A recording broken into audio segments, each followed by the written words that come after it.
नमस्कार, आदाब, बहुत बहुत स्वागत आप सभी का। आप देख रहे हैं खास कार्यक्रम नजर और नजरिया। मैं हूं आपके साथ बुशरा खानम फहद। एसआईआर के फरमान के बाद से ही हर दिन लगभग ये लग रहा है कि चुनाव आयोग की पोल खुलती हुई नजर आ रही है। उसका झूठ, उसकी गलत बयानी हर रोज लगभग आप कह सकते हैं कि पकड़ी जा रही है। लेकिन फिर भी डिटाई से चुनाव आयोग हर दिन नए नए दावे करता हुआ नजर आ रहा है। मैं ये आपको बताऊंगी कि उसने जो कल अपनी प्रेस रिलीज जारी की है, उसने क्या उसमें दावे किए हैं, ताकि आने वाली 28 तारीख को जो कि सुप्रीम कोर्ट में सुनवाई होगी और उसको अपने जवाब जो है वहां पर दाखिल करने हैं और उस दिन ही बहुत कुछ डिसाइड होना है। उस दिन ये लगभग तय हो जाएगा कि इस पर अंतरिम रोक लगेगी, नहीं लगेगी, आगे की प्रक्रिया क्या होगी, चुनाव आयोग क्या कुछ करने जा रहा है, ये सब पता चलेगा। तो ये जो नोटिस आप ये देख रहे हैं, जो प्रेस विज्ञप्ति आप देख रहे हैं, इसके बारे में तो मैं बात करूंगी, लेकिन उससे पहले मैं आपको चुनाव आयोग और मोदी सरकार इन दोनों के तरफ से जो दावे किए गए हैं और उन दावों का जो झूठ पकड़ा गया है उसके बारे में मैं आपको बताना चाहती हूं। दरअसल सवाल ये उठ रहा है कि क्या बिहार में बड़ी तादाद में रोहिंग्या या बांग्लादेशी या नेपाली मतदाता बन गए हैं, जिनको अब चुनाव आयोग इंटेंसिव रिवीजन के जरिए हटाएगा और वो ये इस तरह के दावे जो है वो चुनाव आयोग की तरफ से, गृह मंत्रालय की तरफ से भी किए जा रहे हैं। या फिर सवाल ये उठ रहा है कि यह सब कुछ करके चुनाव आयोग एक तरह से गलत बयानी कर रहा है, या मैं सीधे अल्फाज में कहूं तो झूठ बोल रहा है। चुनाव आयोग और गृह मंत्रालय की तरफ से ये गहरी चिंता जताई गई है कि लगभग हजारों लाखों की तादाद में लोग वोटर्स बन गए हैं और बीएलओ ने इसके बारे में पता लगाया है। वोटर्स यानी कि विदेशी, म्यांमार, बांग्लादेश या फिर नेपाल से जो आए हुए नागरिक हैं, वो दरअसल वोटर्स बन गए हैं और इंटेंसिव रिवीजन करके इनको लिस्ट में से हटाया जाएगा और उनकी तादाद हजारों लाखों की तादाद में हो सकती है। और इसमें सबसे बड़ी बात जो है वो जो कही गई है, उसमें आप ये देखिए कि कैसे मुस्लिम एंगल अब आ गया है। इसमें बात कही गई है कि ये सबसे ज्यादा जो वोटर्स जो बने हैं वो सीमांचल के इलाके में है, और सीमांचल यानी कि मुस्लिम बाहुल्य इलाका। और ये कहा जा रहा है कि अब 1 तारीख से लेकर 30 तारीख यानी कि 1 अगस्त से 30 अगस्त के बीच में ये पता लगाया जाएगा कि कितनी बड़ी तादाद में ये नागरिक हैं और इसको लेकर फिर कड़ी कार्रवाई की जाएगी। अब आप ये देखें कि चुनाव आयोग का विरोधाभास जो है वो यहीं से ही शुरू हो जाता है। एक तरफ वो पहले से ही डिक्लेयर कर रहा है कि बड़ी तादाद में जो विदेशी नागरिक हैं उनकी एंट्री जो है वो बिहार में हुई है और वो वोटर्स भी बन गए हैं और उनको इस इंटेंसिव रिवीजन के जरिए बाहर का रास्ता दिखाया जाएगा। वो पहले से ही डिक्लेयर कर रहे हैं। फिर कह रहे हैं कि 1 अगस्त से लेकर 30 अगस्त के बीच में ये एक तरह की ड्राइव चलाई जाएगी और जो इस तरह से पाए जाएंगे कि वो वोटर्स बन गए तो उनको लेकर कड़ी कार्रवाई की जाएगी।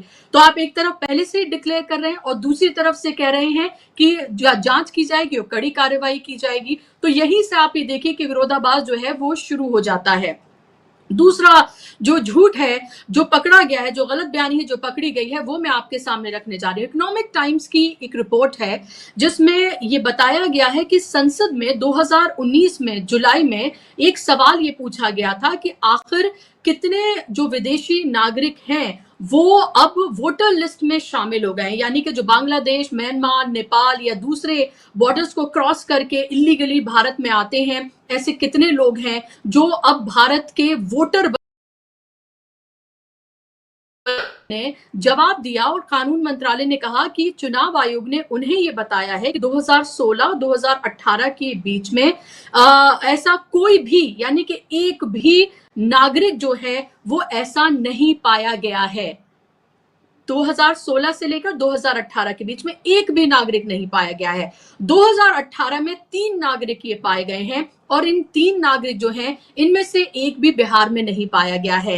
एक मोदी जी के गृह क्षेत्र गुजरात और दूसरा तेलंगाना और एक पश्चिम बंगाल में पाया गया है।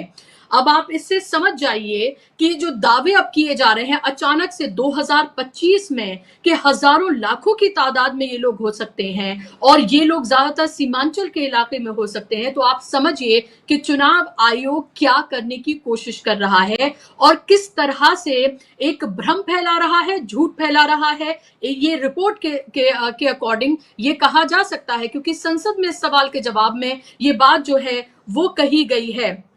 और अब आप ये देखिए कि अगर 2019 तक ऐसा नहीं था तो 2025 में आखिर इतनी बड़ी तादाद में ये जो विदेशी हैं आखिर कैसे आ गए। 2014 से लेकर 2025 तक, जब हम 25 में अभी बैठे हैं, अब तक भी केंद्र में, राज्य में भारतीय जनता पार्टी की सरकार है। तो ऐसे में सवाल उनके ऊपर उठता है कि आखिर इतनी बड़ी तादाद में विदेशी नागरिक कहां से आ गए, कैसे आ गए। और ये गृह मंत्रालय की क्या विफलता नहीं है कि कैसे बॉर्डर क्रॉस करके आ रहे हैं और वो नागरिक भी बन रहे हैं। किसी ना किसी आधार पे तो वो नागरिक बन ही रहे होंगे, अगर फर्ज कर ले चुनाव आयोग की इस बात को हम मान भी लें। और जनवरी 2025 में स्पेशल समरी रिवीजन किया गया था चुनाव आयोग की तरफ से, जिसमें नई वोटर लिस्ट बनाई गई थी, जिसमें बड़ी तादाद में वो लोग जो जिनकी मृत्यु हो गई है या फिर जिनके नाम की डुप्लीकेसी है, यानी कि दो अलग अलग एक ही नाम के जो हैं दो वोटर जो हैं वो बन गए हैं, या फिर वो लोग जो परमानेंटली कहीं और शिफ्ट हो गए हैं लेकिन वो अभी भी यहाँ के वोटर जो है बने हुए हैं। ऐसे लोगों के नाम जो है बड़ी तादाद में काटे गए थे और उसमें सीमांचल का इलाका भी जाहिर सी बात था। तो 2025 जनवरी में, इसी साल में, ये स्पेशल समरी रिवीजन किया गया था और अब ये स्पेशल रिवीजन जो है ये किया जा रहा है, स्पेशल इंटेंसिव रिवीजन किया जा रहा है। और यही वजह है कि इसको लेकर बड़े सवाल जो हैं वो विपक्ष, वो पत्रकार जो वहां पर काम कर रहे हैं, जो वहां पर लगातार डोर टू डोर जा रहे हैं, लोगों से बात कर रहे हैं, वो ये बताते हुए नजर आ रहे हैं। अब ये जो आप प्रेस रिलीज देख रहे हैं, इसकी बात मैं यहां पर करना चाहूंगी। इस प्रेस रिलीज में ये कहा गया है कि अब बस 11 दिन ही बचे हुए हैं। ये कल की प्रेस रिलीज है। अब सिर्फ 11 दिन ही बचे हुए हैं लास्ट डेट के लिए, जब आखिरी दिन होगा आपको जब इनॉमिनेशन फॉर्म जो है वो फिल करना होगा। यहां पर ये दावा किया गया है कि बिहार में जो एसआईआर चल रहा है, 2 rounds of door to door visit by BLOs जो है वो की गई है। यानी कि डोर टू डोर बीएलओज जो गए हैं वो एक बार नहीं, 2 बार गए हैं। और जो 7,79,69,844 जो वोटर्स हैं, उनमें से 6,60,67,208 यानी कि लगभग 83.66% जो वोटर्स हैं उनके फॉर्म्स जो हैं वो कलेक्ट कर लिए गए हैं अब तक। जो नागरिक हैं, मतलब वोटर्स वो रहेंगे नहीं रहेंगे ये तो अब बाद में पता चलेगा, जो नागरिक हैं उनके जो फॉर्म्स हैं वो अब तक कलेक्ट कर लिए गए हैं। ये दावा किया जा रहा है चुनाव आयोग की तरफ से। और अब चुनाव आयोग ये कह रहा है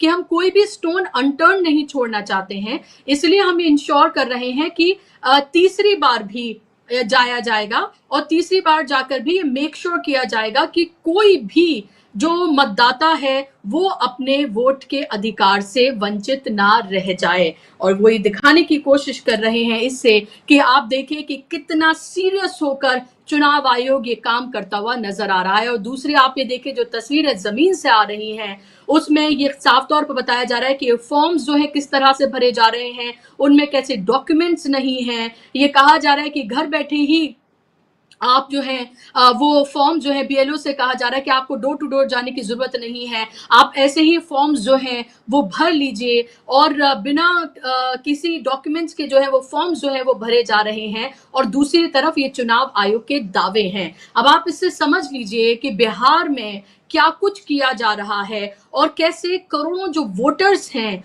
उनके वोट करने का जो अधिकार है, या फिर वो नागरिक बने रहेंगे या नहीं बने रहेंगे, ये आप ये देखिए कि कैसे पूरी तरीके से अधर में लटक गया है। इसीलिए चुनाव आयोग को ये ताकीद जो है वो सुप्रीम कोर्ट की तरफ से की गई थी। और अब 28 तारीख को जो सुनवाई होनी है उसमें बहुत ज्यादा उम्मीद याचिकाकर्ताओं को ये लग रही है कि जिस तरह से ये पूरा प्रोसेस किया जा रहा है, जो जमीन से लगातार खबरें आ रही हैं, जो सच्चाई सामने आ रही है, इसमें अंतरिम रोक लग सकती है। और इसीलिए मैं यहाँ पर ये कह रही हूँ कि कैसे जो चुनाव आयोग है और इसके साथ साथ मोदी सरकार है उसका झूठ जो है पकड़ा गया है, क्योंकि वो जो कह रहे हैं अभी वो क्या है और दूसरा जो संसद में जवाब दिया गया है आंकड़ों के जरिए, वो हकीकत क्या है। और ये भी मैं आपको बता दूं कि अब तक जो सरकार की तरफ से भी कहा गया है वो ये कि अब तक पूरे देश भर में सिर्फ 40,000 जो रोहिंग्या हैं, और वो उनकी तादाद जो है, जो आंकड़ा है वो बताया गया है कि 40,000 रोहिंग्याज हैं। इनमें जम्मू कश्मीर में सबसे ज्यादा,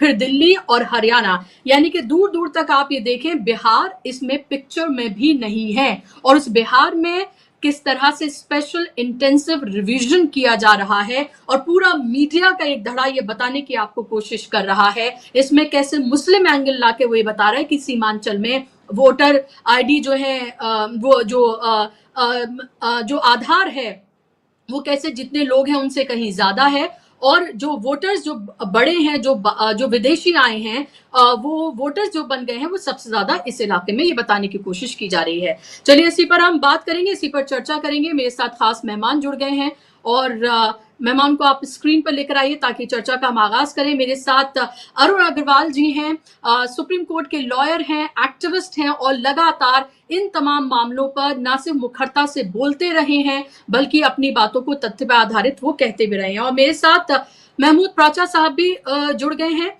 सुप्रीम कोर्ट के लॉयर हैं, जाना माना चेहरा हैं, और इन तमाम मामलों में पिटिशनर भी हैं, और लगातार अलग अलग जगहों पर कोर्ट में न सिर्फ पिटिशन दाखिल करते रहे हैं, जीत भी हासिल हुई है, और चुनाव आयोग को वो आईना भी दिखाते रहे हैं। महमूद साहब, आपका भी बहुत बहुत स्वागत इस्तकबाल कार्यक्रम में, और अरुण अग्रवाल जी आपका भी बहुत स्वागत कार्यक्रम में। शुरुआत अरुण जी मैं आपसे करूंगी, और महमूद साहब फिर मैं आपके पास आ रही हूँ। अरुण जी बिहार से हैं और फिलहाल शायद बिहार में ही हैं। अरुण जी, जो ये दावा किया जा रहा है बड़ी तादाद में कि बहुत बड़ी तादाद में जो है वो विदेशी जो है वो बॉर्डर क्रॉस करके आए हैं और बिहार में वो वोटर बन गए हैं, गृह मंत्रालय, चुनाव आयोग बड़ी चिंता दिखा रहा है और कह रहा है कि इसीलिए ये किया जा रहा है ताकि उन लोगों को जो है उससे हटाया जा सके। दूसरी तरफ जो पार्लियामेंट में जवाब दिया जाता है वो इससे कोसों दूर है। और तीसरा, जो अपनी प्रेस विज्ञप्ति में जो दावा कर रहा है चुनाव आयोग, कैसे देख रहे हैं आपको, सच्चाई से कितना इससे मेल खाती हुई आपको नजर आती है? बिहार में हूँ, मुजफ्फरपुर में हूँ। जी, आवाज आ रही है आपकी? आ रही है आवाज? हाँ, जी तो जी जी। मैं बिहार में हूँ, मुजफ्फरपुर में हूँ। तो मैं आपको ये बताऊं कि ये देखिए, ये इनकी पुरानी साजिश थी। ये सोची साची, इनको पहले से सोचा हुआ था कि इसी कार्यक्रम में सारा करेंगे। अगर हम इस बात को नहीं समझेंगे तो फिर हम चुनाव आयोग के जो पिच पर खेला खेल रहे हैं। ये पहला इनका था। कैसे, देखिए आपको एक बात मैं बताता हूँ कि जो ज्ञानेश कुमार हैं, ये पहले होम मिनिस्ट्री में ही जो है ये जॉइंट सेक्रेटरी थे, एडिशनल सेक्रेटरी थे। कब तक थे? 21-22 तक थे। तो जब तक वहां थे तब तक तो होम मिनिस्ट्री एकदम ठीक चल रही थी। कोई भी आदमी बाहर से अंदर नहीं आ रहा था, क्योंकि वो इनके ऊपर रिफ्लेक्ट करता कि आप जब एडिशनल सेक्रेटरी हैं और होम मिनिस्ट्री में तो आप कर क्या रहे हैं। तो जब उनको वो जवाब देना पड़ा और वो एडिशनल सेक्रेटरी के रूप में इसका जवाब दिया, तो उन्होंने कहा कि देखिए ये 3 साल तो एक भी नहीं आए और 3 साल में एक एक करके आए। अब जब ये 24 के जनवरी में इलेक्शन कमीशन में घुसे, उसी समय से आप देखेंगे कि चुनाव आयोग जो है इलेक्शन को रिग करना चालू किया, पार्लियामेंट का इलेक्शन और उसके बाद हरियाणा, महाराष्ट्र। तो ये उन्हीं का दिमाग है। वो राकेश कुमार जो है वो फ्रंट थे। अब आप तीसरी बात इसमें आइए कि ये बिहार को इसलिए नहीं रिग कर सकते थे कि वोटर एडिशन का तो कोई स्कोप था ही नहीं, क्योंकि कोई भी बाहर से न यहाँ न पढ़ने नौकरी करने आता है। तो ये किस तरह से दिखाते, जैसे महाराष्ट्र में दिखाया कि 50-60 लाख वोटर बढ़ गए, वो ये कर नहीं सकते। बिहार में जो आप बूथ में रिगिंग कर रहे थे 5 बजे 6 बजे के बाद, तो वो भी यहाँ नहीं कर सकते। यहाँ दबंग लोग हैं, यहाँ पर लोगों के पास फुर्सत है, वो देखेंगे कि नहीं आप ये गलत नहीं कर सकते। तो एक ही उपाय रिगिंग का था कि पुराना जो वोटिंग लिस्ट है उसको जो है तुम कूड़ेदान में डालो। तो इन्होंने किया, और नया जब बनाओ तो जो हमारे सपोर्टर नहीं है उनको हटा दो। तो यही काम वो जहां वहां आए तो वहां जहां मुस्लिम वोट्स हैं, जहां वो हारते हैं, उनका वोट कटाना है। तो ये कह दिए कि ये देखिए बाहर से। अब इसमें 2-3 बहुत कॉमन सेंस की बात समझने की है कि तुम्हारे बीएलओ के अंदर में 250-300 घर थे। वो 4 साल से क्या कर रहा था? हर एनुअल रिवीजन हो रहा था, तो वो 4 साल जो है उसी ने इनको जुड़वाए होंगे। तो जब जब ये बाहर से आए, क्योंकि देखिए 21 तक तो कोई आया नहीं, तो 22, 23, 24 का आप फॉर्म 6 निकालिए और देखिए कि कौन कौन को जुड़वाया गया। और ये बड़ी चमत्कारी बात है कि वहां का एसपी, डीवाईएसपी, थानेदार, किसी को नहीं मालूम कि बाहर से आए। और ये बीएलओ जो कि वहां का एक स्कूल टीचर है या वहां का आप समझिए कि आंगनवाड़ी वर्कर है, उसको जो है एकदम एक बैग चमक गया कि अरे इतने लोग आए। तो पहले तो उनकी नौकरी जानी चाहिए। जितने लोग थे पिछले 3 साल में, उनका देखिए जो ग्राउंड पर लोग हैं, ये काम करना पड़ेगा। हम लोग यहाँ से स्टूडियो में भाषण या जो भी कर दे, सतर्क नहीं रहेंगे तो पहले तो कहें कि जितने तुम कह रहे हो, चुनाव आयोग को, ज्ञानेश कुमार को बोले कि इनका फॉर्म 6 निकाल के बताओ, क्योंकि ये तो बाद में आए हैं, ये 2003 वाले तो है नहीं। इन्हीं के मुताबिक ये 2021 के, तो सबके फॉर्म 6 निकालो। फॉर्म 7 में तुमने जो है इन लोगों को कटवाया क्यों नहीं? अभी जैसे 3 साल से तुमने एनुअल रिवीजन समरी लिया, 3 महीने लगाए, 3 महीने में एक बीएलओ के जिम्मे 250 घर था। 250 घर तो हमें दे दीजिए तो मैं महीने भर में उसको कवर कर लूं। तो तुमने उस समय क्यों नहीं निकाला? अभी जब ज्ञानेश कुमार कह रहे हैं कि भैया सीमांचल में जो है 30% जो है बाहर का दिखाओ कि हम मुस्लिम वोट काट के हम ये एरिया जीत लें, यही इनकी मंशा थी और यहीं पर ये चोरी पकड़ी गई। तो हमें जो है इनके पिच पर बैटिंग नहीं है, हमें जो है अपनी पिच बनानी है। जैसे बराबर हमारे दोस्त जो है प्राचा जी करते हैं, वो सुनते ही नहीं किसी की, अपनी ही वो करते रहते हैं और अपनी पिच बनाते हैं, तो अपने तरीके से डील करते हैं। तो इन लोगों को सबसे पहले तो डीजी और सबका अकाउंटेबिलिटी होम मिनिस्टर ले कि तुम लोग क्या कर रहे थे, सो रहे थे। एक छोटा सा बीएलओ आंगनवाड़ी ने पकड़ लिया हजारों, और तुम लोग यहाँ इतना बड़ा पैसा खर्च करके बना के तुम एक भी नहीं पढ़। तो बड़े जीनियस हैं ज्ञानेश कुमार और उनके बीएलओ। देखिए अभी ये चीज जो है इनके इलेक्ट्रल रजिस्ट्रेशन ऑफिसर के हाथ में नहीं आई है। अभी ईआरओ कोई काम नहीं कर रहा है, खाली बीएलओ के लेवल पे है। और ईआरओ का लेवल जो है वो तहसीलदार या पीडीओ होता है, वो डीएम भी नहीं होता है। एसडीएम बहुत ज्यादा होगा तो होगा। अब जब उसके लेवल पर नहीं आई और इतने ये अनर्थ किए, इसीलिए ये कह रहे हैं सूत्रों से, क्योंकि अगर ये उसमें जांच करेंगे तो इनको कम से कम आधे बीएलओ को डिसमिस करना पड़ेगा, अगर ये बात सही है तो। क्योंकि दे आर लायबल, क्योंकि उन्होंने इलेक्शन रोल से 3 साल तक जो है गलत लोगों को उसमें इंक्लूड करके चुनाव करवाया है, तो that is why they should go to jail. तो हमें जो है इनका झूठ इन्हीं के कानून से पकड़े। और ज्ञानेश कुमार को इसीलिए लाया गया है कि आप जो है इलेक्शन रिग करिए।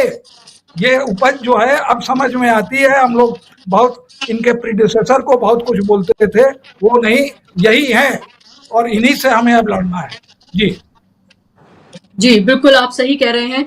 और आप ये देखें कि लोकतंत्र में जो प्रोसेस सबसे इजी होना चाहिए वो है वोट करने का, और उसी को कितना जटिल, कितना मुश्किल बनाया जा रहा है कि हर वोटर को बिहार के अब ये लग रहा है कि मेरा नाम होगा क्या नहीं होगा, मेरी नागरिकता बची रहेगी या फिर नहीं रहेगी, इस बिहार के इलेक्शन में मैं वोट कर पाऊंगा या नहीं कर पाऊंगा। ये देखिए कैसे किस तरह की मुश्किलें जो हैं वो खड़ी कर दी गई हैं और कैसे एक पार्टी के साथ साठगांठ की जा रही है, ये साफ तौर पर विपक्ष कहता हुआ नजर आ रहा है। प्राचा साहब, आपसे मैं ये जानना चाह रही हूँ कि ये जो दावे किए जा रहे हैं, जो इकोनॉमिक टाइम्स की जो रिपोर्ट है जिसमें ये कहा जा रहा है, हालांकि सूत्रों से ये कहा गया था कि उनको ये पता चला है कि इतनी बड़ी तादाद में जो विदेशी जो लोग हैं जो आए हैं इलीगली, वो वोटर्स जो हैं बन गए हैं और उनको हटाया जाएगा, और ये बीएलओ से उनको पता चल रहा है, उनके सूत्रों से पता चल रहा है। जो पार्लियामेंट में बता रहे हैं वो कोई कुछ और बात है, जो अपनी प्रेस विज्ञप्ति में जो बड़े दावे किए जा रहे हैं उसको भी आपने देखा होगा, सुना होगा।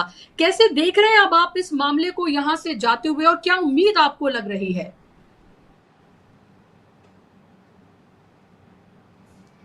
आवाज खोलें अच्छा महबूब साहब जी, की।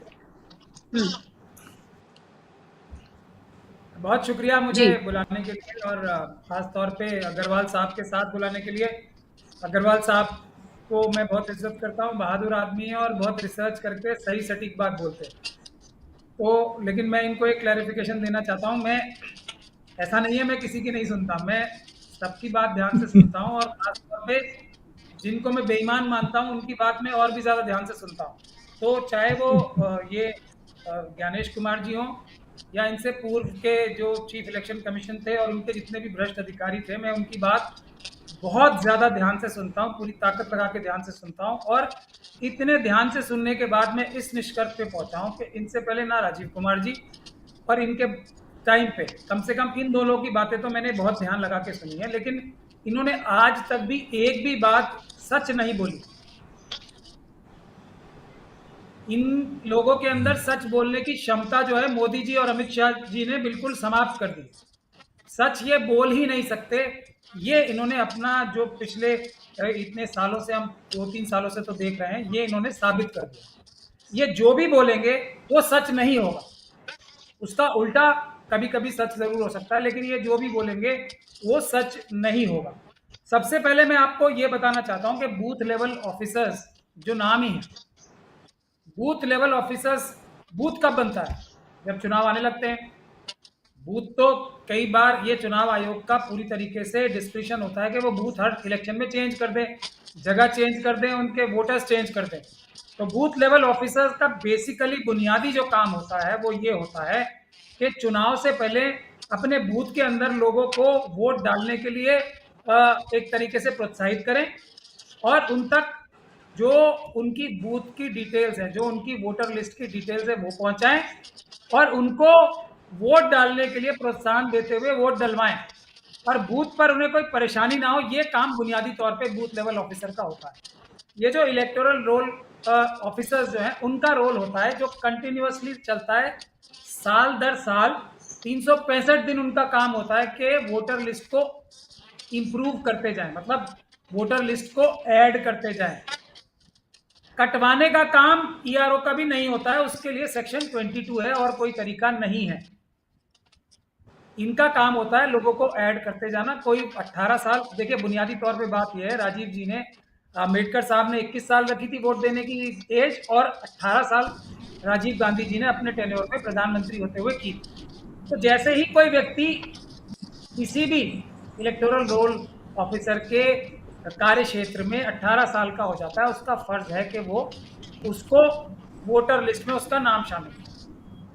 ये बुनियादी तौर है, और जैसे वो शामिल करता है उसकी डिटेल्स वो अच्छे से लेता है, और वोटर लिस्ट में एक बार किसी का नाम आ गया, सही से या गलत से, उसको हटाने का तरीका एक कानून में वो है सेक्शन 22।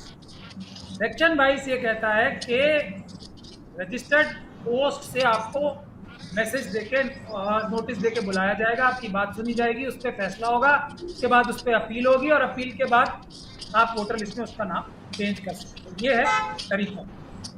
ये पूरी तरीके से गैर कानूनी तरीका है। आरएसएस और बीजेपी चुनाव में वोट चुराने की मशीनों के द्वारा भी जितनी धांधली करती है, करीब 15 से 20% की, वो भी नाकाफी पड़ रहे थे उन्हें। और जो बीजेपी और आरएसएस के लोग वोटर लिस्ट में धांधली करते हैं रेगुलरली, हमेशा सालों साल से करते आ रहे हैं, वो भी कम पड़ रहे थे। और जो ये वोटर लिस्ट में स्पाइक करते हैं, जो महाराष्ट्र हरियाणा में जो इंडिया गठबंधन के लोगों ने हाईलाइट भी किया, वो भी इनको कम पड़ रहे थे। इसीलिए इनके सर्वेज में जब ये आने लगा तो इन्होंने बिहार में ये वाला काम शुरू किया कि पन्ना प्रमुख जो होते हैं आरएसएस के, वो एक एक बूथ पे कौन सा बूथ बीजेपी और आरएसएस को वोट नहीं करता, उसको आइडेंटिफाई करते हैं, और आइडेंटिफाई कर रखे होते हैं उन्होंने, उन्हीं लोगों के नाम ये काट रहे हैं। ये मैं बिल्कुल एग्री नहीं करता कि सिर्फ मुसलमानों के वोट काट रहे हैं।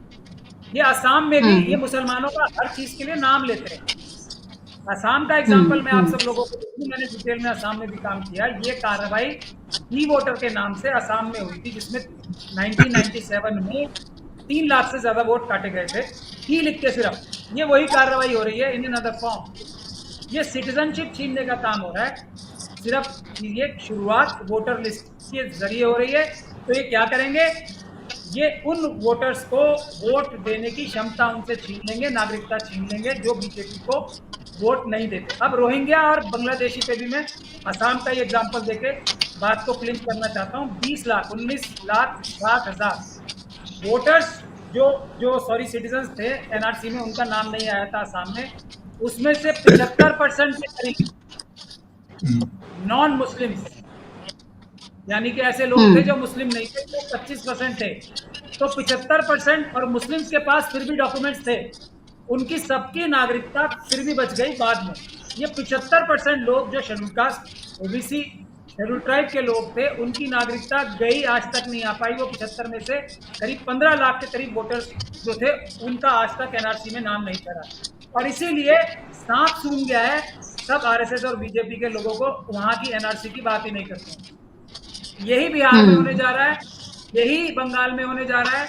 मुस्लिम कम्युनिटी के जो नाम ये काटेंगे भी, उनके पास डॉक्यूमेंट्स कुछ ना कुछ निकल आ जाएंगे, दादा का, परदादा का, किसी की प्रॉपर्टी का डॉक्यूमेंट निकल आएगा, उनकी नागरिकता नहीं जाएगी, बाकी सब लोगों की नागरिकता जाएगी। ये पहली बात। अब अगर इन्हें नागरिकता का इतना चिंता है, जो 40,000 की बात आप कर रही हैं, एक्चुअली उससे संख्या कम ही है, होम मिनिस्ट्री ने झूठ बोला है, करीब उससे कम ही संख्या है। लेकिन हर एक रोहिंग्या के पास जो भारत के अंदर है, हर एक रोहिंग्या जो भारत के अंदर मौजूद है, अपवाद अगर होगा तो कहीं 100 से ज़्यादा का नहीं होगा, उसके पास यूएनएचआरसी का आइडेंटिटी कार्ड है। भारत सरकार जहां रोहिंग्याओं को ले जाके बिठाती है, उनको सेटल कराती है, जम्मू हो या कहीं और हो, हैदराबाद हो, बंगाल हो, कहीं हो, वो वहीं होते हैं, उसके अलावा वो कहीं नहीं होते। ये बात बहुत ज़रूरी है जाननी। और सबसे आसान है बांग्लादेशियों को पहचाना जाना। देखिए, आज से पहले, अभी करीब 1 साल 1.5 साल पहले से थोड़ा सा मुश्किल था, क्योंकि भारत तो तब भी $8 बिलियन, बांग्लादेश जो हमारा फ्रेंडली मित्र है, जब तक तो ये शेख हसीना प्राइम मिनिस्टर थी, तो भारत ने सबसे ज़्यादा इकोनॉमिक एड किसको दी थी? बांग्लादेश को। तो वहाँ की लिस्ट जो घुसपैठिए हैं भारत में आए, 1 मिनट में भारत सरकार को वो दे देते, हमारा फ्रेंडली नेशन है। अब ये तो उससे भी आसान काम हो गया। जो ये जो शेख हसीना साहिब है, वो तो भारत में ही है अब। उनके पास तो सारी डिटेल होगी ना, इतने लोग वहां से उन्होंने घुसपैठ के जरिए भारत में घुसेट दिए थे, ठूस दिए थे। अब तो वो मोदी जी के प्रोटेक्शन में है ना, यहाँ उनसे पता करके बता दें देश को पूरी तरीके से। देखिए, 100, 200, 500, 1000 का अपवाद हो सकता है, बांग्लादेशी देश में कोई है ही नहीं। कितने बांग्लादेशी इन्होंने आज तक बांग्लादेश के हवाले किए, ये पूछ लें। अगर 1000 से ज्यादा हो तो मुझे बता दीजिएगा। और 1000 तो किसी भी देश के नागरिक भारत के अंदर होंगे जो इलीगल तौर पे रह रहे होंगे, चाहे रशिया से हो, चाहे थाईलैंड से हो, चाहे वियतनाम से हो, चाहे किसी भी देश का नाम आप ले लो, उतने, चाहे नाइजीरिया से हो, इतने लोग तो हर एक देश के होंगे। तो ये पूरी तरीके से झूठ है, इनकी कोई भी बात सच नहीं होती है। अब देश की जनता को क्या करना है, बिहार की बहादुर जनता को जो करना है तो ये है कि इनके खिलाफ, हर एक व्यक्ति के खिलाफ ये पुलिस में कंप्लेंट करें। क्या पुलिस में कंप्लेंट करें? जो ये बीएलओ इनके जो ये फॉर्म भरवा के ले जा रहे हैं, ये फॉर्म झूठे हैं पूरी तरीके से, क्योंकि चुनाव आयोग तो खुद कह रहा है, बीएलएस की बात कर रहा है ना, कि पॉलिटिकल पार्टीज के बीएलए भी बीएलओस के साथ जाते हैं। तो ये तो बीएलए गए साथ में बीएलओस के, उन्होंने तो पूरे फॉर्म भरवाए होंगे। पॉलिटिकल पार्टीज के जितने भी बीएलए हैं, वो पूरा नजदीकी पुलिस स्टेशन में जाएं, जिस जगह ये फॉर्म खाली है, इसका मतलब वो फॉर्म तो चेंज कर दिया इन्होंने। ये तो सबूत खुद ही आ जाएंगे ना।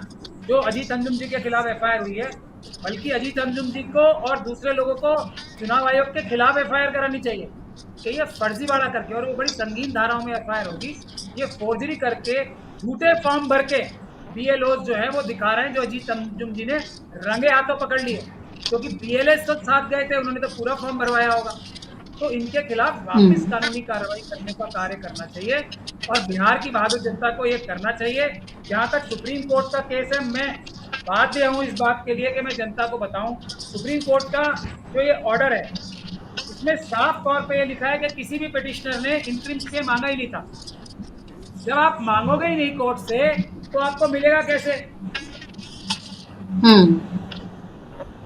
जी जी। तो मेरा ये कहना है, ये आधी अधूरी तैयारी करके जो केसेस डाले जाते हैं, अग्रवाल साहब तो बहुत डिटेल में रिसर्च करते हैं हर चीज की। ये हर बार इनको क्या पता नहीं है सुप्रीम कोर्ट में क्या होने वाला है? इतने विद्वान लोग हैं, मुझे दहशत आती है सुप्रीम कोर्ट में जाते हुए किसी भी केस को करने के लिए, खासतौर पे अगर वो पब्लिक इंटरेस्ट का हो। मुझे पता है वहां से डिसमिस होने के चांस 99.9% होते हैं, और अगर फैसला भी होता है तो 2019 में केस डाला था, जो ईवीएम का केस डाला था, फैसला कब आया उसका? जब 2024 के चुनाव चल रहे थे और उसकी 1 या 2 केसेस पूरे हो चुके थे। तो ये केस डाल के नुकसान ये किया कि आंदोलन में कमजोरी आई। जो बीजेपी और आरएसएस के लोग झूठ बोलते हैं, उनको एक और ताकत मिल गई कि सुप्रीम कोर्ट ने कोई स्टे नहीं दिया। अब 28 तारीख की तो डेट लग गई है, उसके बाद 1 सितंबर तक इस फॉर्म भरने की कार्रवाई को पूरा चुनाव आयोग करेगा।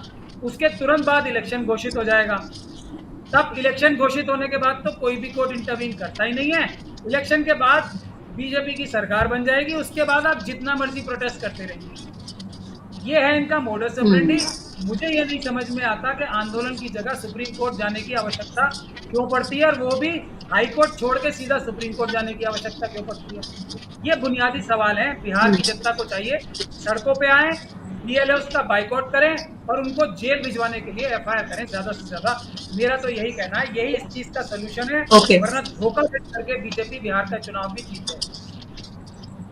Okay, fair enough. और आपने जो अभी बात कही कि अंतरिम रोक के लिए कहा ही नहीं, ये सुप्रीम कोर्ट ने खुद कहा था।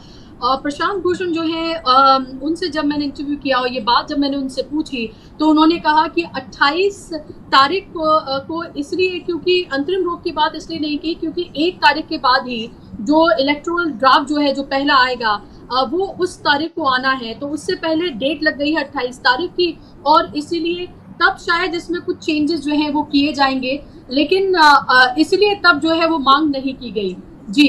और एक और बात इसमें, जी मैं अरुण जी के भी पास आ रही हूँ, और एक और बात प्राचा साहब, जो आप कह रहे हैं कि नागरिकता जाने वाली बात, अगर सुप्रीम कोर्ट ने ये कहा है चुनाव आयोग से कि यू आर नोबडी, आपको ये अधिकार ही नहीं है, ये बात तो गृह मंत्रालय तय करेगा, तो क्या अभी भी आपको लगता है कि इस पर अभी भी जो है वो क्वेश्चन मार्क लगा हुआ है? मुझे इस पूरे ऑर्डर में ये बात नजर नहीं आ रही कहीं। मैं इसलिए बोलना चाहता हूँ, एक गृह मंत्रालय वाली बात, आपको अधिकार नहीं है और ये नहीं है, हालांकि वो बात एकदम सही है। मैं इसीलिए कह रहा हूँ जो चुनाव आयोग के अधिकारी इस समय जो फॉर्म भरवा रहे हैं वो अपराध है, वो एक अपराध है। एक ही फॉर्म है, मैंने पहले भी आपके इंटरव्यू में बताया था, वो फॉर्म 4 है जो कि रूल 8 के तहत होता है। उसमें सिर्फ नाम और घर का एड्रेस मैक्सिमम और एज पूछ सकते हैं, उसके अलावा पिताजी का नाम और माताजी का नाम पूछ सकते हैं। चुनाव के ये ईआरओस, बीएलओस का तो उसमें जिक्र ही नहीं है। ये पूरी तरीके से गैर कानूनी कार्रवाई हो रही है। मैं इसके जवाब में प्रशांत भूषण जी से जो आपने सवाल पूछा, मैं यही कह सकता हूँ, क्या कोई भी ऑर्डर, अरुण अग्रवाल जी यहाँ मौजूद हैं, जब तक किसी चीज का नुकसान ना हो जाए, इस प्रिजम्पशन खास तौर पे तब हर बार जाके यही कहते हो कि चुनाव आयोग को हम ईमानदार मानते हैं, उसकी हमें निष्पक्षता पे कोई शक ही नहीं है। क्या कोई भी अदालत दुनिया की आपको कोई गलत काम किए बगैर किसी को रोक सकती है? चुनाव आयोग जाके यही कहेगा कि अभी तो हमने रिसीव कर ली है इंफॉर्मेशन, हम तो बड़े ईमानदार लोग हैं, हम किसी भी एक नागरिक को जाने नहीं देंगे, सबको दे देंगे, हमें 1 सितंबर तक का टाइम दे देंगे, तभी तो ये प्रक्रिया पूरी होगी। पहले के पहले आप कौन सी स्टे लगा देंगे? अभी तो प्रक्रिया चल रही है ना, हमने बेईमानी कहाँ की अभी? हम तो अगर सामने वाले पक्ष की बात भी मान लें तो शायद करेंगे बेईमानी। 1 सितंबर आ जाएगा, उसके तुरंत बाद चुनाव डिक्लेयर कर देंगे वो, क्योंकि अक्टूबर नवंबर में तो चुनाव ही होने। और चुनाव डिक्लेयर होने के बाद अरुण अग्रवाल जी भी मौजूद हैं, उसके बाद कोई भी कोर्ट किसी भी इलेक्शन को टच नहीं करती। उसका बाद सिर्फ इलेक्शन पिटीशन इंडिविजुअल कैंडिडेट्स या उस सीट के इलेक्टर को डालने का हक होता है। तो ये एक जगह बार नहीं हो रहा है, ये हर बार ऐसे ही होता है। तो एक ही मतलब गड्ढे में उंगली डाल के सांप से कटवाने की बात तो एक बार तो समझ में आती है, हर बार एक ही बिल में उंगली डाल के बार बार कटवाने की बात तो मुझे समझ में नहीं आती। मैं माफी चाहता हूँ, सभी हमारे सीनियर लोग हैं और आज तक सुप्रीम कोर्ट से कोई रिलीफ Okay. लाए हो तो वो भी मुझे बता दें। तो सुप्रीम कोर्ट, जो अभिषेक मनु सिंघवी साहब ने भी कहा था ना, कूद के सुप्रीम कोर्ट नहीं जाना चाहिए, तो वो कूद के जो सुप्रीम कोर्ट जाते हैं वहां से कहीं भी किसी भी केस में एक भी इफेक्टिव रिलीफ आया हो तो वो भी बता दें हमें, अब खासतौर पे पिछले कुछ सालों में, तो हम भी सीख लें कुछ। ये है बुनियादी बात, ये कड़वी बातें कहने का समय। ठीक है, मैं आपके पास ओके आपकी जो बात है वो जाहिर सी बात है कि महत्वपूर्ण बातें हैं। मैं आपके पास लौट रही हूँ प्राचा साहब। अरुण जी, क्या आपको भी इसी तरह की नाउम्मीदी लग रही है, या आपको आने वाली 28 तारीख में आपको लगता है कि एक उम्मीद है? क्योंकि आप ये देखिए कि सवाल तो जाहिर सी बातें उठाए जा रहे हैं कि एक दिन आप वहां जाएंगे, आपने बंद की कॉल की, आपने प्रोटेस्ट किया, आपको बहुत अच्छा रिस्पॉन्स मिला, लेकिन उसके बाद क्या फिर? क्या ये एक तब तक ये प्रोसेस जारी नहीं होना चाहिए था? क्या ये एक आंदोलन की शक्ल इख्तियार इसको नहीं करनी चाहिए थी? क्या ये प्रोटेस्ट हर रोज नहीं होने चाहिए थे जब तक चुनाव आयोग अपने इस फरमान को वापस नहीं ले लेता है? क्योंकि जब अदालतों से फैसले नहीं आते हैं तो जब जनता की अदालत में जाया जाता है, और हमने देखा है सरकार जो है, सरकार ये भी झुकी है, कितने मसलों पर झुकी है और उसने वापस लिए हैं अपने फैसले। मैं सरकार इसलिए कह रही हूँ क्योंकि विपक्ष खुद कह रहा है ना कि जो बीजेपी और चुनाव आयोग जो है उसको अलग अलग नहीं देखा जा सकता, ये एक ही थाली के चट्टे बट्टे हैं। देखिए बुशरा जी, 28 की बात तो पहले बाद में करेंगे। ये पूरी साजिश, जैसे प्राचा साहब कह रहे हैं कि जो काउंटडाउन उन्होंने चालू किया कि फलाने जून से हम इसको चालू करेंगे, पूरी वोटर लिस्ट को हम रद्द कर देंगे, महीने भर में हम जो है दूसरी सूची निकालेंगे, पहले ही से हम ऐलान कर देंगे, और जो है हम इनको इतना टाइम नहीं देंगे कि इलेक्शन के पहले ये कुछ कर सकें। ये पूरा सोचा साचा है, ये इनकी प्लेबुक है, ये इसमें कहीं गलतफहमी में नहीं रहे। देखिए, सबसे बड़ी बात बेईमानी की जिसके अंदर में अंजुम के ऊपर एफआईआर हुई, वो ये दिखाया कि इनुमरेशन फॉर्म की जो है रिसीट ही नहीं है, सबको केवल एक फॉर्म दिया गया। अब एक फॉर्म क्यों दिया गया? अगर आप 2 फॉर्म दिए होते तो वो तो कहता है कि देखिए हमने तो भरा था। अब वो पन्ना प्रमुख और वो बीएलए और बीएलओ और वो ईआरओ सब मिलके, जो भाजपा के, ये बात से मैं एकदम अग्रीड हूँ प्राचा साहब के कि ये केवल मुस्लिम वोट नहीं है, ये वंचित जितने भी एंटी बीजेपी वोट हैं उसके 50% वोट को एलिमिनेट करने की ये साजिश है। और उसमें जो है ज्ञानेश कुमार सबसे बड़ा उसका सरदार है, जानबूझ के कर रहा है। और इसीलिए ये अगर आप बैकवर्ड करिएगा, एक कोई स्कैम होता है ना, तो स्कैम की प्लानिंग होती है, उसमें ये बड़े माहिर हैं। तो आप एक बात देखिए कि इसीलिए ये डुप्लीकेट फॉर्म नहीं दिए। क्या प्रिंटिंग फॉर्म कमी हो गई थी? फोटोस्टैट की कमी हो गई थी? अगर मान ले ये क्लेम करते हैं कि इतने लोगों को फॉर्म दिए, तो क्या 10% को भी रिसीट दिया इन्होंने? डबल फॉर्म दिया? Answer is no. That means कि 90% वोट जो है आप जो है मैनिपुलेट करने में लगे हैं। क्यों नहीं दिया? ये आपका कानून था, और वो दिखाता है तो एफआईआर कर दिया आपने। तो देखिए, ये जो है ना, ये बहुत चालाक होंगे, लेकिन हम लोग भी इनको पकड़ना जानते हैं। अब इसका जवाब दें। मैं एक चीज से थोड़ा सा प्राचा साहब से मैं जनरली डिफर नहीं करता हूँ, लेकिन एक चीज में मैं डिफर थोड़ा सा करूंगा कि हमने वो पिटीशन देखी है, इंटरिम ऑर्डर लोगों ने लिखा था, लेकिन जब देखा कि कोर्ट नहीं दे रहा है तो एज अ स्ट्रैटेजी, सुनिए press, word is they have not pressed, word is not pressed. देखिए आप, समझा ना? तो उन्होंने जो है, सिंघवी साहब जो है इस मामले में थोड़ा सा, देखिए और सब अलग है, उनको लग गया कि अब हमको इंटरिम ऑर्डर तो नहीं मिलना है, तो अपनी इज्जत बचा लो, और वो बचा के, और उनका यही था कि ये 3 डॉक्यूमेंट इंक्लूड कर दो। देखिए, सबसे कम जस्टिस इलेक्शन और डेमोक्रेसी के मामले में हमें सुप्रीम कोर्ट से मिलती है। क्या ये सुप्रीम कोर्ट को नहीं दिखता कि ऑपोजिशन में, कोई भी ऑपोजिशन में जो इलेक्शन कमीशन में कॉन्फिडेंस नहीं है, तो कल को अगर ऑपोजिशन में सुप्रीम कोर्ट में कॉन्फिडेंस रहेगा? क्या सुप्रीम कोर्ट ये बात जानता नहीं है, चाहता नहीं है? फिर भी उसने क्यों मैं तो इसमें जस्टिस सूर्यकांत को दोष देता हूं, सब चीज के लिए फुर्सत है। अगर ये पिटीशन नहीं सुन सकते थे कि भाजपा, एक कोई भी आदमी, क्या एक अमित शाह के अंदर में जो आदमी 8 साल काम किया हो as joint secretary, additional secretary और सेक्रेटरी, क्या उस पर कोई भी आदमी अग्री करेगा कि इसको इलेक्शन कमिश्नर बनाओ? कोई भी अग्री करेगा? Is the right hand and left arm, दोनों हैं इनके। उसको आपने बनाया, किस लिए बनाया? बेईमानी करने के लिए बनाया। लोग सड़क पर उतरे इलेक्शन कमीशन के खिलाफ पहली बार, और अगर आप जस्टिस नहीं देंगे तो लोग आप में भी जो है आस्था नहीं करेंगे। तो ये आपकी गलती है। और आप कभी जब डेमोक्रेसी का मामला आता है तो बाहर जाके कहते हो oh it is the basic structure of the constitution, constitution is supreme, और जब फैसला देने आता है तो बैठ जाते हो। वो चंद्रचूड हो तो, और कहना नहीं चाहिए, ये खन्ना साहब ने भी जो है काफी दिन उसके ऊपर ईवीएम के ऊपर बैठ के जाके 24 में जो है जब इलेक्शन चालू हो गए तब जाके उन्होंने जजमेंट दिया। हो क्या रहा है? आप उनको अलाउ कर रहे हो। आज नहीं कल की पीढ़ी कहेगी कि you are complicit in stealing the elections, and मतलब अडानी का पैसा, इनका क्या कहते हैं, इलेक्शन कमीशन का दिमाग का स्ट्रेटेजी का सहयोग और सुप्रीम कोर्ट का प्रोटेक्शन, डेमोक्रेसी गई फुस। और मैं बहुत रिस्पॉन्सिबली ये बात कर रहा हूं। अपना रिकॉर्ड देखें, कब पिटिशन फाइल होता है, कब ये लेते हैं। आर्बिट्रेशन में जहां नोट वाला होता है वो जो है 5 जज का फैसला 7 जज का लगा के 7 महीने में बदल देते हैं। वो क्यों करते हैं? उसके लिए टाइम है इनके पास। जहां हमारी डेमोक्रेसी स्टेक पर लगी है उसके लिए टाइम नहीं है। तो एक स्ट्रेटेजिकली देखिए, मैंने पढ़ी है पिटिशन, 2 पढ़ी है, महुआ मोइत्रा की और इनकी है उसमें, लेकिन चूंकि वो नहीं दे रहे थे, मालूम था नहीं देंगे, उसको सुन के देंगे, मूड में नहीं थे। अपनी जेब से जो कंजर्वेटिव जज होते हुए भी जितना दे सके वो दिए।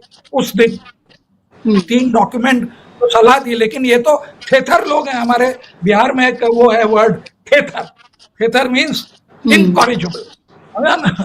तो ये तो इनकॉरिजिबल आदमी है, इसको क्या परवाह है? पूरी मीडिया गाली दे रही है। सूत्रों ने कहा, अरे सूत्रों ने कहा तुम अगर इलेक्शन कमिश्नर हो तो पहले जो है तुम्हारा, अब एसपी तुम्हारे अंडर में आएगा, पूछो उससे। जब होम मिनिस्टर में थे तब तो एक भी नहीं आया, जब इलेक्शन कमिश्नर बन गए तो सबके सब चले आए।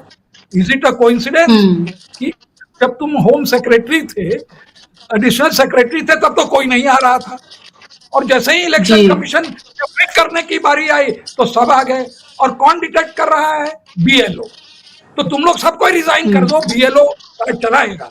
बीएलओ को तो मालूम है कि कितने रोहिंग्या आए, कितने बांग्लादेशी आए। अरे एक बात आप और सोचिए, अकल लगाओ, बुद्धि नहीं है इन लोगों की। आफ्टर 2018-17 बांग्लादेश की जीडीपी हमसे कहीं आगे चले गई। वहां से यहाँ क्यों आएगा? यहाँ का आदमी उधर जाएगा। जो पुरानी बात अब नहीं रही बांग्लादेशियों की, जिसको आना था वो पहले आ गया। अब आप देखिए, आपकी तो इतनी बढ़िया आपने राज चलाया कि आप बांग्लादेश से भी पीछे हो गए, नेपाल से भी पीछे हो गए जीडीपी, और वहां पर हाँकते हैं कि हम 3rd लार्जेस्ट 4th लार्जेस्ट हैं। अरे भाई, तुम अपनी पर कैपिटा इनकम देखो, बांग्लादेश से बुरी तरह से पिटे हुए हैं, छोटे मोटे मार्जिन से नहीं है, 20-30% से। और वो भी बिहार आवेगा जो सबसे पुअर देश है। एक प्रॉस्परस देश से आदमी जो है रिवर्स माइग्रेशन होगा, उल्टा। ये ना समझा, इकोनॉमिक्स भी इनको नहीं आती। तो ये पूरा जो है चुनाव आयोग सोची समझी साजिश है, और यही इनका पूरा प्लान है। पकड़ने का यही है कि पुराना ये निकालो और कहो कि जो बीएलओ ने इनको लाया, इनकी सूची में नाम था, ये कहां से आया, किस दिन आया, किस बीएलओ ने लाया, उनको प्रोसिक्यूट करिए। तब जो है पता चलेगा कि एक भी नहीं, ये खाली वोटर प्रोफाइल करके लोगों का जो anti BJP Nitish Kumar voters हैं, वो उनका नाम कटाना चाहते हैं। और अगर सुप्रीम कोर्ट अंधा बनना चाहता है तो बने, क्योंकि ना नीतीश कुमार ऑब्जेक्ट कर रहे हैं, जीजी ऑब्जेक्ट कर रहे हैं, ना पासवान ऑब्जेक्ट कर रहा है और ना भाजपा तो ऑब्जेक्ट कर ही नहीं रही है। जब उनको मालूम है कि ये चुनाव लूटने की तरकीब है तो क्यों प्रोटेस्ट करेंगे? ये हाल है इनका। बिल्कुल जी, बिल्कुल आप सही कह रहे हो। बहुत गंभीर बातें आपने यहाँ पर कही हैं और सबसे बड़ा खतरा जो है वो ज़ाहिर-सी बात है, वो इस लोकतंत्र को बचाने का है, इसके देश के संविधान को बचाने का है, जो लगातार 2014 से जब से सरकार बदली है, जब से मोदी जी की सरकार आई है और उसके बाद ख़ास तौर पर 2019 के बाद और 2024 के इलेक्शन में हमने देख ही लिया और विपक्ष ने लगातार इन बातों को कहा भी और अब आप ये देखिए एक के बाद एक नया-नया जो मॉडल सामने आ रहा है और अब ताज़ा है बिहार मॉडल, जिसको पूरे देश में प्राचा साहब जिसको पूरे देश में लागू करने की बात कही जा रही है और ये कहा जा रहा है कि बिहार से शुरुआत है, फिर ये पश्चिम बंगाल, फिर आसाम, फिर तमाम जगहों पर होगा। लेकिन अगर सजेशन ये सुप्रीम कोर्ट की तरफ से दिया गया कि 3 आप इन डॉक्यूमेंट्स को शामिल कर लीजिए, जो बिहार की जनता के ये मान ले कि 85% से ज्यादा लोगों के पास जो है वो आधार कार्ड है और अगर ये ऑर्डर में बदल जाता है, ये आदेश में अगर बदल जाता है और अंतरिम रोक नहीं लगती है, तो फिर क्या? मैं आपके सवाल का जवाब देने से पहले अग्रवाल साहब को क्लैरिफिकेशन देना चाहूंगा, क्योंकि मैं ये अपनी नैतिक जिम्मेदारी समझता हूँ। जी, अग्रवाल साहब मुझे भी जानते हैं और इन सब लॉयर्स को भी जानते हैं। मैं इन सब लॉयर्स से, काफ़ी तो सीनियर एडवोकेट्स ऐसे हैं जो चंद्रचूड़ साहब के बनाए हुए हैं या उनके सपोर्टर्स हैं, वो तो खैर मैं उन्हें लॉयर ही नहीं मानता, लेकिन सिंघवी साहब तो हैं लॉयर। उन्होंने खुद इंटरव्यू देके ये कहा था कि सुप्रीम कोर्ट कूद के नहीं जाना चाहिए। 4 दिन पहले ही कहा था इस पिटीशन को फाइल करने से पहले।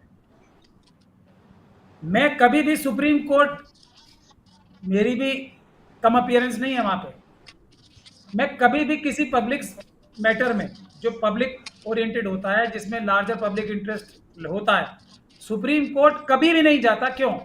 मुझे क्या इन लोगों से ज्यादा अकल है? इनको भी पता है और मुझे भी पता है, सुप्रीम कोर्ट जाते ही कोई न्याय नहीं मिल जाना है। इस गलतफहमी में हम में से कोई नहीं है कि हम सिर्फ सुप्रीम कोर्ट को जाके छू भर दें, जो कि सुप्रीम कोर्ट की असल में जो कॉन्स्टिट्यूशनल जिम्मेदारी है, सिर्फ उनके कान तक बात पहुंच जाए और वो इस पे स्वतः सारी कार्रवाई कर दें। ऐसी सुप्रीम कोर्ट है क्या?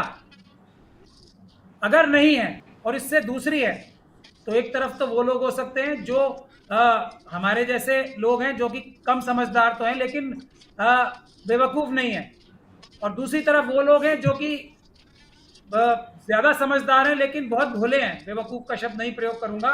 तो हम जैसे बेवकूफ़ इन भोले भाले लोगों से, जो हर बार जाके धोखा खाते हैं और हर बार जानते बूझते धोखा खाते हैं, एक बार भी कोई रिलीफ लेके नहीं आते, तो ऐसे भोले भाले होना देश के लोकतंत्र के लिए, खासतौर पे ऐसी बड़ी जगह पे लोगों को सबसे बड़ा घातक है। इससे अच्छा तो बेईमान लोग हमारे ऑपोजिशन को, जो आरएसएस और बीजेपी से लड़ रहे हैं, वो बेईमान लोग आ जाएं। ऐसे ईमानदार लोगों की जरूरत नहीं है हमें, जो इतने भोले भाले हैं, ये भी नहीं जानते कि सुप्रीम कोर्ट जाने का मतलब सिर्फ और सिर्फ एक है, आंदोलन को कमजोर करने के लिए एक ऑर्डर आना, जिसमें कि अब जो बोल रहे हैं सुप्रीम कोर्ट ने हमारी बात पे मोहर लगा दी। 9 तारीख तक ये बात नहीं थी। अब जनता के सामने एक और पहाड़ है कि सुप्रीम कोर्ट के खिलाफ आंदोलन करना है। ये पहाड़ इन भोले भाले लोगों ने क्रिएट किया। होना कुछ नहीं है सुप्रीम कोर्ट से। मैं अभी आपको बता रहा हूँ, कड़वे शब्द बोलने नहीं चाहिए, दुखी मन से में बोलना पड़ते हैं। अगर सुप्रीम कोर्ट से आज तक कोई आदेश नहीं मिला फेवरेबल, तो अब भी नहीं मिलेगा।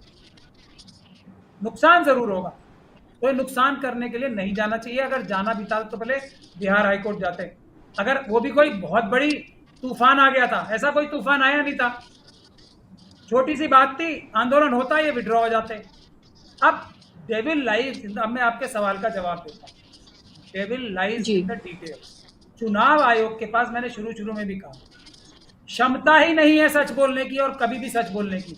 वो 2 बार या 3 बार तो वो कर चुके हैं एक्सरसाइज। अजीत अंजुम साहब ने ऐसा कौन सा बड़ा गुनाह पाप किया है, रंगे हाथों पकड़ने का पाप किया है? उन्होंने क्या काम किया है? वीडियोग्राफी दिखाई है। जिस वीडियोग्राफी को ना दिखाने देने के लिए हाईकोर्ट के, मेरे ही पंजाब एंड हरियाणा हाईकोर्ट के ऑर्डर को के खिलाफ एक मतलब तुरंत आनन फानन में एक दिन में फाइल कम से कम 25 ऑफिसर्स ने ऊपर से नीचे और नीचे से ऊपर साइन करके कानून बदल दिया। क्या कि वीडियो नहीं दिखाने देंगे? अजीत अंजुम साहब ने वही गुनाह किया, रंगे हाथों चोरी दिखा दी, ऐसे चोरी हो रही है। तो इस चीज के यहाँ प्रॉब्लम है। जितनी बातें चुनाव आयोग बोल रहा है, अब वो बैठे हैं बड़ी बड़ी जगह पे, एएनआई है उनके लिए, बड़े बड़े टाई लगा के वो खुद भी बैठ जाते हैं, और बड़े बड़े सो कॉल्ड जर्नलिस्ट हैं, मैं तो उन्हें क्रिमिनल्स बोलता हूँ, वो जाके उनकी बातें पब्लिश भी करते हैं बड़े लेवल पे। क्या होती है बात कि जी हमने इतनी बार घर घर जाके चेक कर लिया, दोबारा चेक कर लिया, कितना अच्छा इंप्रेशन जा रहा है, कुछ नहीं किया उन्होंने। झूठ, पूरा झूठ। यहाँ है प्रॉब्लम। अब आधार कार्ड हो ना आधार कार्ड हो, जब उन्होंने कागज पे, तो आप उनसे ये लिखवा लीजिए घर में बैठ के जो कागज फोर्स करेंगे, हमने जाके एक एक आधार कार्ड भी देख लिया, सबका नाम पता पूछ के, रोहिंग्या का घर का एड्रेस वेड्रेस सब भर के दे देंगे वो। हमने आसाम में देखा है ना, सब झूठ होता है वो जमीन पे। और यहाँ कोर्ट में जो ईवीएम के केस में, एडीआर के केस में झूठे एफिडेविट फाइल किए हैं, उसी के बेसिस पे तो हम लोगों ने एफआईआर से दूसरे कार्रवाई की है कि सुप्रीम कोर्ट में इलेक्शन कमीशन ऑफ इंडिया ने झूठा एफिडेविट दिया, बार बार दिया। इतना बड़ा धोखा अगर वो सुप्रीम कोर्ट को दे सकते हैं, प्रेस में वो जनता से क्या सच बोलेंगे? तो वो जबानी जो भी बोल रहे हैं वो गलत है। जमीन पे कुछ नहीं होगा, सिर्फ और सिर्फ वो होगा जो आरएसएस के पन्ना प्रमुख करेंगे, वही फॉर्म भर रहे होंगे या खाली कर रहे होंगे, पन्ना प्रमुखों के हाथ में जो वो करेंगे वो होगा। ये जमीन पे हो रहा है। तो सुप्रीम कोर्ट जाने से नुकसान ही नुकसान है, फायदा कोई नहीं है, क्योंकि आंदोलन कमजोर होता है, मेरा ये कहना है। और आज नहीं तो कल दुनिया शायद हमारी बात मानेगी। सुप्रीम कोर्ट नहीं जाना चाहिए, नहीं जाना चाहिए, नहीं जाना चाहिए, कभी नहीं जाना चाहिए, पहले तो हरगिज नहीं जाना। ओके, ठीक है। आप इतने करने वाले वकील हूं, मैं फिर बोल रहा हूँ, कितनी पीड़ा से ये मैं बोल रहा हूँ। मैं एग्जांपल दे रहा हूँ दुष्यंत दवे साहब का। दुष्यंत दवे साहब के जेन्युइन आंसू थे वो एक संविधान के मानने वाले व्यक्ति थे। उनके जितने आंसू निकले हैं ना, हम जैसे लोग अगर जिंदा हैं तो उनके एक एक आंसू का बदला लिया जाएगा, चुन चुन के बदला लिया जाएगा आरएसएस और बीजेपी वालों से, मोदी जी और अमित शाह जी से। दुष्यंत दवे जैसे ईमानदार, जो उनके मन से निकली ना बातें, और उन्होंने थक हार के वकालत छोड़ दी, इन सब चीजों का बदला लिया जाएगा, कानूनी और संवैधानिक रूप से चुन चुन के लिया जाएगा, एक एक आंसू का बदला लिया जाएगा। और वो बदला सुप्रीम कोर्ट के अंदर से नहीं होगा, वो आंदोलन के जरिए होगा बदला। ये हालत है दुष्यंत दवे साहब का, लेटेस्ट एग्जांपल है। कितनी पीड़ा होगी उनको अपनी वकालत छोड़ने से पहले, कि वो हेल्प, मतलब वो क्या कम बड़े व्यक्ति हैं? उन्होंने कहा कि भैया यहां से कुछ हो ही नहीं सकता, मैं रो भी लिया, अब आप बताओ मैं इससे ज्यादा क्या बोलूंगा। दुष्यंत दवे साहब ने तो हमारी बात को 100% मोहर लगा दी, सुप्रीम कोर्ट में कुछ नहीं हो सकता। और बताओ आप कैसे बोलूं साहब? बहुत जी, बिल्कुल आप गंभीर बात यहाँ पर कह रहे हैं। और आखिरी उम्मीद, जब आप कह रहे हैं सुप्रीम कोर्ट जाना ही नहीं चाहिए था, ये सबसे बड़ी गलती थी। आप दुष्यंत दवे जो है उनका एग्जाम्पल यहाँ पर दे रहे हैं। जी, आपने खुद एग्जाम्पल दिया। दूसरा जी, मैं आंदोलन का आपने किया ना, किसान आंदोलन सुप्रीम कोर्ट से जीते थे हम। जी, आप बात सही कर रहे हैं, बिल्कुल। सुप्रीम कोर्ट जी अरुण जी, वो नहीं, एकदम सही बात कर रहे हैं। और इसमें मैं एक और चीज जोड़ दूं, और उसमें ज्यादा इलैबोरेट नहीं करूंगा, कि हमारी भी सुप्रीम कोर्ट जो है ना, वो अमेरिका के सुप्रीम कोर्ट के तरह हो गई है। 6-3 जी। इसके आगे मैं कुछ नहीं कहना चाहूंगा। अब इतने बड़े सुप्रीम कोर्ट से मैंने कंपेयर कर दिया, तो जस्टिस अगर नीचे मिलती है, जिन लोगों को शौक नहीं है सुप्रीम कोर्ट जाने का, वो लोग आपको जस्टिस दे देंगे। लेकिन जिन्हें है, जिनकी जो प्रोफाइलिंग करके, पिक एंड चूज करके भाजपा आज जो है सुप्रीम कोर्ट में लोगों को ला रही है और लोगों का नाम काट रही है जजों में, तो ये भी जो है खाली वोटर प्रोफाइलिंग नहीं हो रही है, लॉयरों और जजों की भी प्रोफाइलिंग हो रही है।